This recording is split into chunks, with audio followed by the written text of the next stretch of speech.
देखिए, जैसे सवाल लिखा हुआ है, एक कमीज की लागत मूल्य 20% बढ़ जाती है।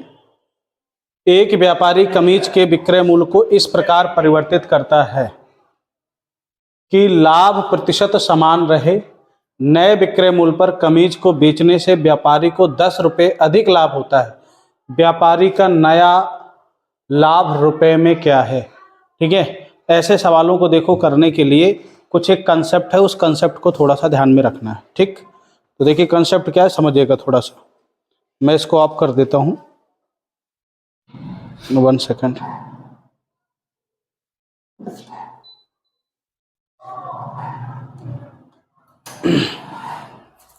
क्वेश्चंस आप लोगों का लिख गया है ना? चलो देखिए, कह रहा है कि इस सवाल में अगर आप देखेंगे, कह रहा है कि प्रॉफिट परसेंट क्या रहे, समान रहे। प्रॉफिट में चेंज आ सकता है, ये एक कंसेप्ट इतना बेहतरीन है कि आप लोग समझिएगा। कह रहा है कि प्रॉफिट प्रतिशत क्या रहे, सेम रहे। आप क्वेश्चन में देखेंगे कि प्रॉफिट परसेंट कैसे निकालते हैं। आपने कहा एसपी माइनस सीपी बटे कितना हो जाएगा, सीपी इंटू 100। ये होता है प्रॉफिट परसेंट का एक फार्मूला। कह रहा है कि प्रॉफिट परसेंट सेम रहे, तो इसमें क्या सीपी बढ़ रहा है, एसपी बढ़े या सीपी बढ़े, ध्यान से सुनना जो मैं बात बता रहा हूं। सीपी बढ़ रहा है तो सीपी जैसे इस क्वेश्चन में कह रहा है 20% इंक्रीज हो रहा है, तो जब सीपी 20% बढ़ रहा है, सीपी इंक्रीज हो रहा है 20%, तो प्रॉफिट परसेंट सेम रहने के लिए ध्यान से सुनिएगा, अगर प्रॉफिट परसेंट आपको सेम रखना है, अगर सीपी 20% बढ़ रहा है तो इधर भी 20% बढ़ेगा। भाई सीपी नीचे ऊपर नीचे तो दोनों सेम है ना। अगर ये 20% इंक्रीज हो रहा है, ये भी 20% इंक्रीज हो रहा है, इसका मतलब अगर मुझे प्रॉफिट परसेंट सेम रखना है तो एसपी को भी 20% क्या करना होगा, बढ़ाना होगा। मेन बात यहां पर है, बात समझेगी कि नहीं? अगर आपका सीपी 20% इंक्रीज हो रहा है, इसमें यही एक कॉन्सेप्ट है, थोड़ा सा सुनना है, सब चीजों को समझना है। अगर सीपी 20% बढ़ रहा है और यह आपको सेम रखना है, तो भाई एसपी भी 20% क्या होना चाहिए, इंक्रीज होना चाहिए। इस क्वेश्चन का ये मेन कॉन्सेप्ट है। अगर ये एसपी देखो 20% से 20% से 20% कट गया, ये सेम रहा कि नहीं रहा, तो अगर ये 20% बढ़ रहा है तो ये भी बढ़ना चाहिए, ये भी बढ़ना चाहिए। अगर ये 20% बढ़ रहा है तो ये भी 20% बढ़ना चाहिए और ये भी 20% बढ़ना चाहिए, तभी आपका प्रॉफिट परसेंट क्या रहेगा, सेम रहेगा। अब ध्यान से सुनना, प्रॉफिट परसेंट सेम रहेगा पर लेकिन प्रॉफिट चेंज हो सकता है। अच्छा बताइए, प्रॉफिट और प्रॉफिट परसेंट क्या दोनों सेम है? तो ये क्या, एक प्रॉफिट होता है लाभ और एक होता है प्रतिशत में वैल्यू। तो अगर मैं प्रॉफिट की बात करूं, ध्यान से सुनना, प्रॉफिट की बात करूं तो प्रॉफिट होता है एसपी माइनस सीपी। तो ऊपर वाले सवाल से मुझे यह पता चला कि अगर सीपी 20% बढ़ा रहा हूं, ध्यान से सुनना, सीपी 20% बढ़ा रहा हूं, एसपी भी 20% बढ़ाना पड़ेगा, दोनों का गैप डिफरेंस ही क्या है, प्रॉफिट। तो प्रॉफिट भी मेरा कितना परसेंट बढ़ जाएगा, 20% इंक्रीज हो जाएगा। प्रॉफिट 20% इंक्रीज हो जाएगा, ना कि profit percent. Profit percent same रहेगा क्योंकि नीचे ऊपर से तो कट गया ना ये सब परसेंट, पर लेकिन प्रॉफिट 20% इंक्रीज हो जाएगा। तो इसी सवाल में कह रहा है कि प्रॉफिट अगर लाभ किसी व्यक्ति का 20% बढ़ गया तो भाई 20% की फ्रैक्शनल। आप देखो सवाल कितने में सॉल्व करना है, ये तो रहा एक कॉन्सेप्ट आपका, ये आपका एक कॉन्सेप्ट रहा। तो सवाल क्या कह रहा है, सवाल को पढ़ते समय क्या करना है, एक कमीज है, ठीक है, और कमीज में कह रहा है कि अगर सीपी 20% बढ़ता है तो उसके लाभ में 10 रुपए की क्या होती, बढ़ोतरी हो जाती। 10 रुपए लाभ क्या होता है, अधिक होता है। यह लाभ 10 रुपए क्या हो जाता है, बढ़ जाता है। लैंग्वेज कुछ भी वहां पर लिख सकता है। तो बताइए प्रॉफिट कितना परसेंट था, 20%। तो बताइए 20% की फ्रैक्शनल वैल्यू कितनी हो गई? 5। तो जो आपका प्रॉफिट था 5 से कितना हो गया? प्रॉफिट 5 से 6 हो गया। यानी पहले प्रॉफिट 5 रुपए हो रहा था, अब प्रॉफिट कितना होने लगा? बढ़ कितना गया प्रॉफिट? 1 का मतलब कितना है? तो क्या क्या रहा है सवाल में, पूछ क्या रहा है? नया लाभ। नया लाभ कितना यूनिट है? 6 गुणे कितना रुपये उसको लाभ हुआ? 60 रुपये लाभ हुआ। कितना हुआ? 60 रुपये लाभ हुआ। अब चीज़ों को समझना है, फिर से एक बार समझिएगा, इसको पहले नोट करिए, मैं रेज करके फिर से समझा रहा हूँ।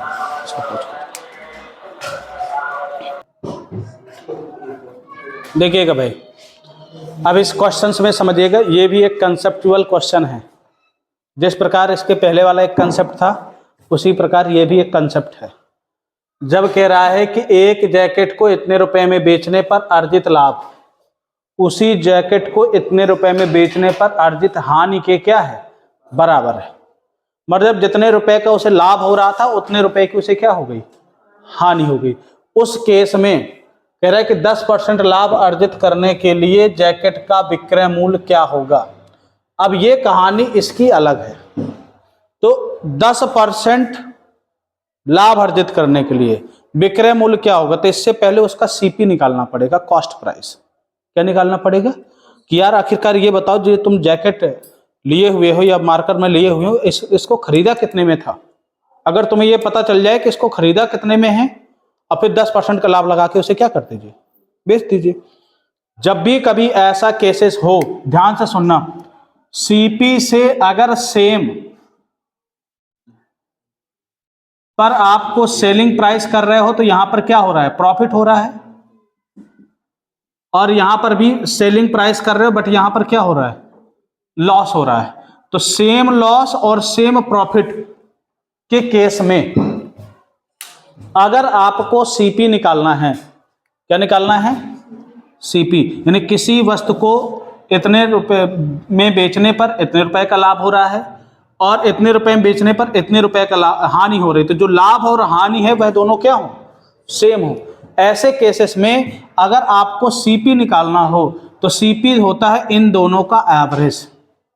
मान लो 700 रुपए की कोई वस्तु बेची आपने और उसमें कितने रुपए का लाभ कमाया आपने? 200 रुपए का। और एक वस्तु आपने 200 रुपए की क्या कर हानि पर बेच दिया, तो बेचोगे कितने पर आपने? 500 300 रुपए पर।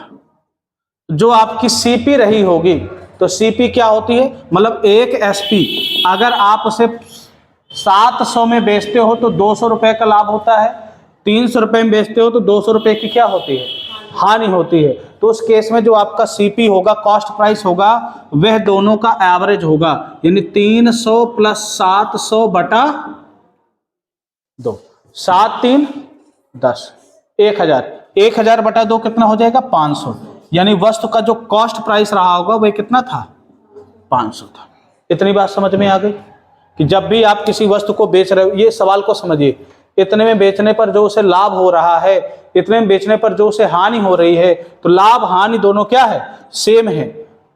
उस केस में सीपी निकालने के लिए दोनों सेलिंग प्राइस का एवरेज ले लेना है। क्या ले लेना है? दोनों सेलिंग प्राइस का एवरेज ले लेना है। अब देखो इस क्वेश्चन को कैसे सॉल्व करना है, समझिएगा जरा। अब देखो, तो पहले इस क्वेश्चन के लिए आप सीपी निकालोगे। क्या निकालोगे? सीपी। तो सीपी कैसे निकालोगे? आपने कहा सर सीपी बराबर होगा दोनों का एवरेज, 9610 प्लस 7690 डिवाइडेड बाई 0, 9 1 10 के 0, 6 6 12 1 13 के 3, हासिल लगा में 9 1 10 7, 17,300। कितना बन गया? 17,300 डिवाइडेड बाई 2, 8 दूनाई 16, 6 दूनाई 12, 5 दूनाई 10, 8,650 रुपए के उस जैकेट को आपने क्या किया होगा? खरीदा होगा। अब क्वेश्चन ये नहीं कह रहा है कि उसका कॉस्ट प्राइस क्या है। कॉस्ट प्राइस अगर पूछे तो बेसिक सवाल है, ये कॉस्ट प्राइस से थोड़ा एक स्टेप आगे पूछ रहा है। क्या पूछ रहा है कि अगर वस्तु पर 10% का लाभ अर्जित करने के लिए जैकेट का विक्रय मूल्य क्या होना चाहिए? अगर ये आपका है इसका 10%, यानी आप कह दो सर इसका 100 कितना होगा? ये तो भाई आपका सीपी आ गया ना, सीपी है, ये क्या है आपका सीपी। कितने का लाभ अर्जित करना है? तो 10% की फ्रैक्शनल वैल्यू 10 से कितना हो गया 11। अगर 10 यूनिट का मतलब है 8650, तो 1 यूनिट का मान कितना है 865। कह रहा है कि 11 यूनिट मान, एसपी कितना निकालना है 865 गुणे 11, कितना 11 5 55, 11 6 66, 6 5 11, कितना आ जाएगा 7, 11 88, 88 8 7 कितना होता है 9515। यानी वस्तु को कितने में बेचना पड़ेगा? उसे 9515 रुपए में बेचना पड़ेगा, ताकि उसे 10% का क्या हो लाभ। क्लियर? बात समझ में आ गई? ध्यान से सुनना, ध्यान से बैठ जाओ, ध्यान से सुनना। पहली चीज आप निकालोगे सीपी, इसमें ज़्यादा गुमराह नहीं होना है। सीपी निकालोगे, सीपी कैसे निकलता है? दोनों सेलिंग प्राइस का एवरेज। एवरेज कैसे निकालोगे? दोनों को जोड़ करके 2 का क्या दे देना है, भाग दे देना है। जैसे आपका सीपी निकला, यार सीधी सी बात, अगर आप किसी वस्तु को, आप क्वेश्चन ये बन गया, किसी वस्तु को 8650 रुपए में खरीदा जाता है, 10% लाभ अगर उसे कमाए तो कितने में बेचना है?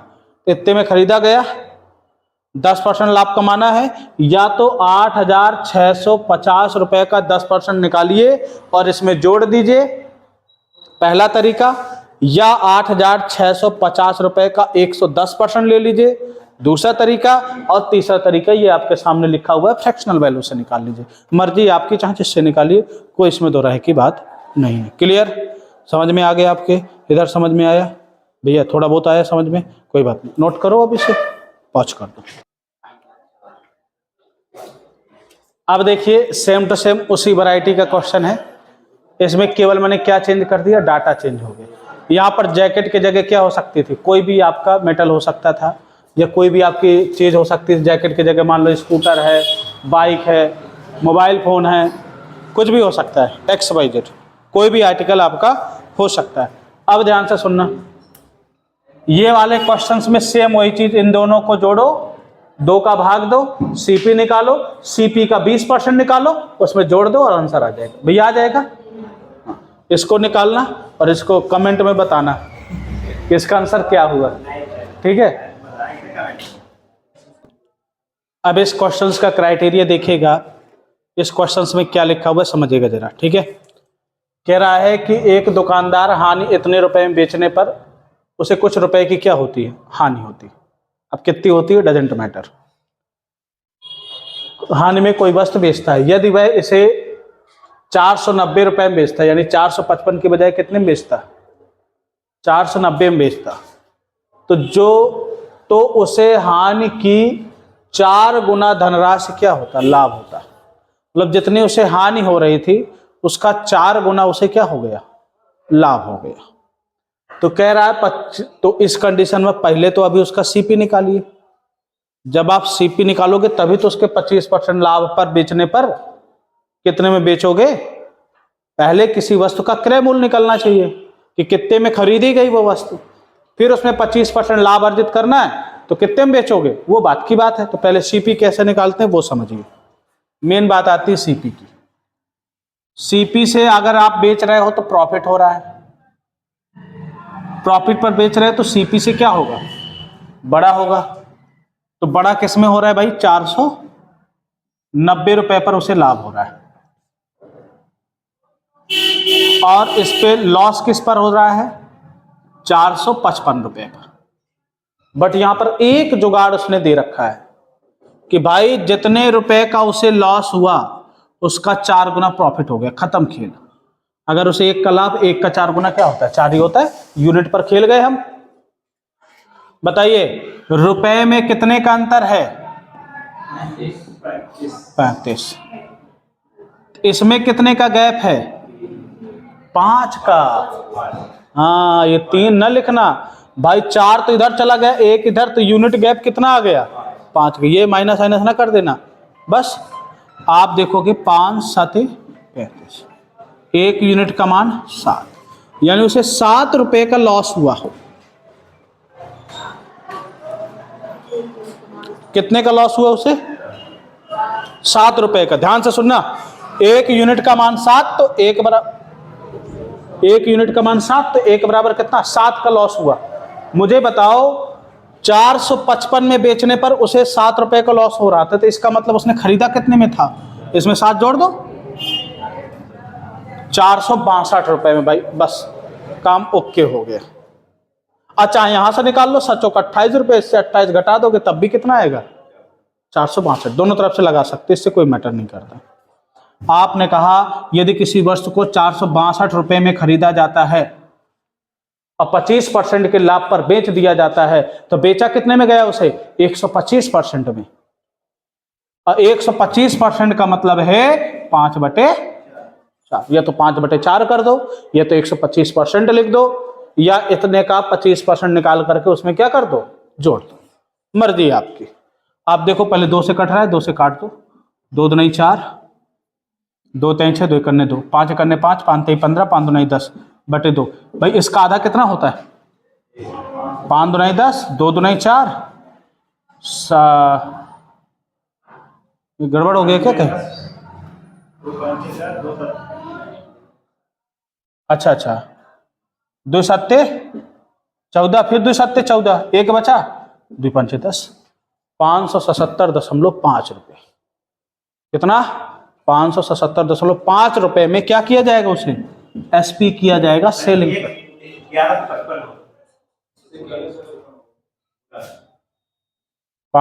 5 करने 5, 5 3 15, 5 अच्छा 11 हो जाएगा, सॉरी। हाँ अब सही है, अब सही है, सॉरी अब सही है।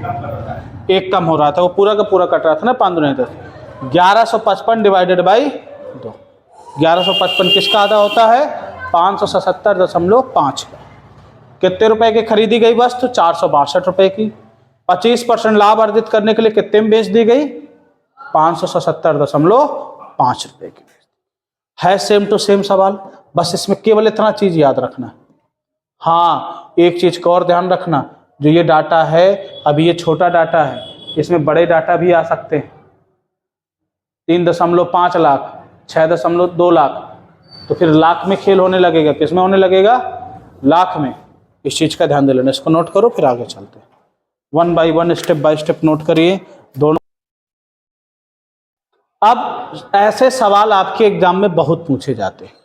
अब मैं इसके बहुत सारे क्वेश्चन ना करा करके मैं इसका थीम बता दे रहा हूं। क्वेश्चन चेंज कहां पे करेगा? ये क्वेश्चन चेंज करेगा यहां पर। जैसे पहले वाले में हानि हुई तो कह देगा हुई हानि का 20% अधिक लाभ हुआ। समझ रहे हो? 20% अधिक क्या हुआ? लाभ हुआ। का हुई हानि की 20% लाभ हुआ। हुई हानि का 20%, जो हानि होगा उसका 20% लाभ हुआ। 3/4 लाभ हुआ, 1/3 लाभ हुआ। यहां पर जैसे 4 गुना लिखा है मैंने, 3/4, 1/3, 80% अधिक लाभ हुआ या 80% लाभ हुआ। हुई हानि का 80% लाभ हुआ। तो यहां पर ये लैंग्वेज आपके सामने लिखेगा। तो जैसे आप ये डाटा इसमें दे दिया ना 4 गुना, जैसे कह दिया 25% अधिक लाभ हुआ, तो भैया 25% की फ्रैक्शनल वैल्यू कितनी होती है? यानी 4 हानि हुई होगी, 5 क्या हो गया होगा? लाभ। अब मेरी बात समझ में आ गई? रेशियो ये हो जाएगा। 3/4 लाभ हुआ, 3/4 लाभ हुआ, तो हानि कितनी हुई थी? तो लाभ कितना हो जाएगा? 3 का, 7 का नहीं, 3 का। 3/4, तो चौथा हिस्सा इसका और तीसरा इसका। जैसे 4 गुना धनराशि लाभ हुई, तो 4 गुना की जगह कह देता 3/4, 1/3, 2/3, 27/52, 80%, कुछ भी कह सकता है। बाकी सवाल क्या रहेगा? सेम रहेगा। यहां पर 25% लाभ प्राप्त करने की बजाय हानि प्राप्त करने के लिए या 37.5% लाभ प्राप्त करने के लिए यहां पर डाटा चेंज करेगा। दो जगह डाटा केवल सवाल चेंज करता है, या तो यहाँ करेगा या तो यहाँ करेगा, और इसका डिफिकल्ट अगर बनाना है तो नहीं। बाकी इस वैरायटी की ये सारे क्वेश्चन ऐसे ही सॉल्व होते हैं। क्लियर?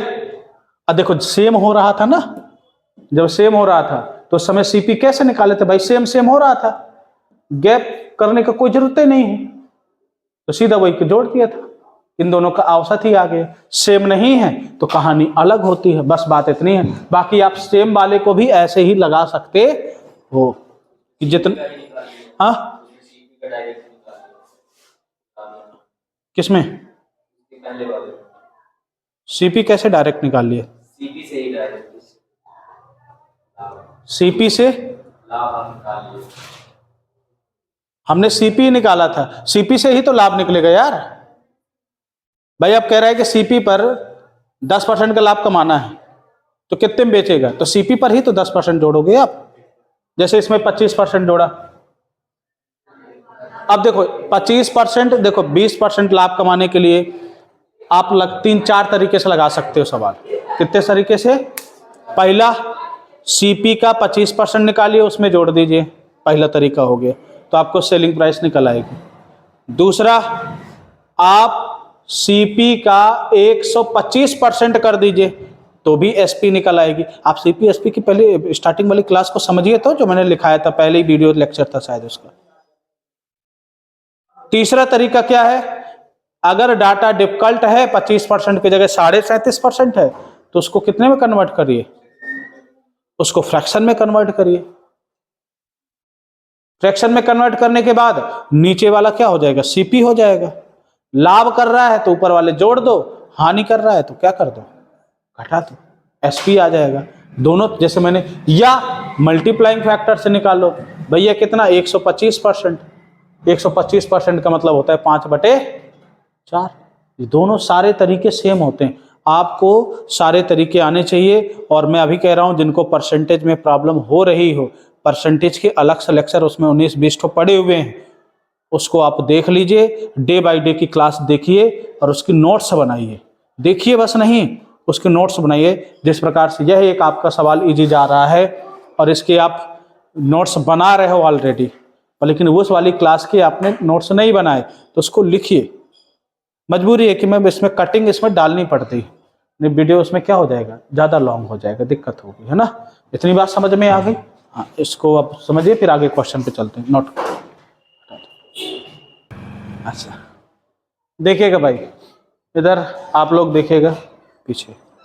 कह रहा है एक व्यक्ति 80 किलोग्राम चावल खरीदता है, 80 किलोग्राम चावल खरीदता है उसने, और उसे 30 केजी के लिए किए गए भुगतान के बराबर के लाभ पर बेचता है।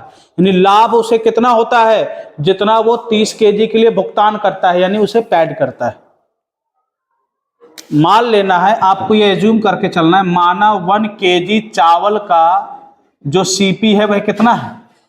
1 रुपया है। कितना है? तो 80 किलो चावल जब वो खरीदता है तो कितने रुपए में खरीदता है? तो उसके लिए जो सीपी हो जाएगा वो कितना रुपए हो जाएगा? और डायरेक्ट कह रहा है कि जो उसको लाभ प्राप्त होता है ना, वह उसे 30 केजी के लिए किए गए भुगतान के बराबर के लाभ पर क्या कर देता है? 30 केजी के लिए बताओ कितना रुपया देगा उसे? भाई 1 केजी के लिए 1 रुपया देता है, कॉस्ट प्राइस का मतलब 1 रुपया सीपी खरीदता है। 30 केजी के लिए कितने पर? तो बताइए प्रॉफिट कितने पर देगा वो? 30 रुपए का प्रॉफिट हुआ। पर लेकिन ये नहीं कह रहा है, लाभ का प्रतिशत कह रहा है भाई। अगर देखो ध्यान से सुनो, प्रतिशत ना कह रहा होता तो कोई ना कोई एक डाटा दिया होता। प्रतिशत कह रहा है तो एक्चुअल डाटा की जरूरत नहीं होती। कितनी बार ये लाइन बोल चुका हूं मैं, कई बार बोला। अगर आपके परसेंटेज की बात हो रही हो तो कभी भी एक्चुअल डाटा की जरूरत नहीं होती। जैसे माना मैंने 1 केजी चावल का जो सीपी है 1 रुपए है, तो हमने एज्यूम किया है, 2 रुपए भी मान लेते तब भी कोई गड़बड़ नहीं होता। भाई ये 180 हो जाता, सॉरी 160, ये 60 रुपया हो जाता बस। अच्छा, अगर मैं आपसे कहूं प्रॉफिट परसेंट कितना होगा, तो आप कहोगे सर प्रॉफिट परसेंट बराबर प्रॉफिट बटे सीपी इंटू 100%, या 3/8 का मतलब 37.5%। क्या कोई दिक्कत किसी को? भाई 1/8 का मतलब 12.5, तो 3/8 का मतलब 37.5। केवल इतना करना है इसमें और कुछ नहीं करना है। समझ में आ गई बात? कोई दिक्कत किसी को? क्लियर हुआ? क्यों भैया, हो गया ना? हाँ, बंद कर।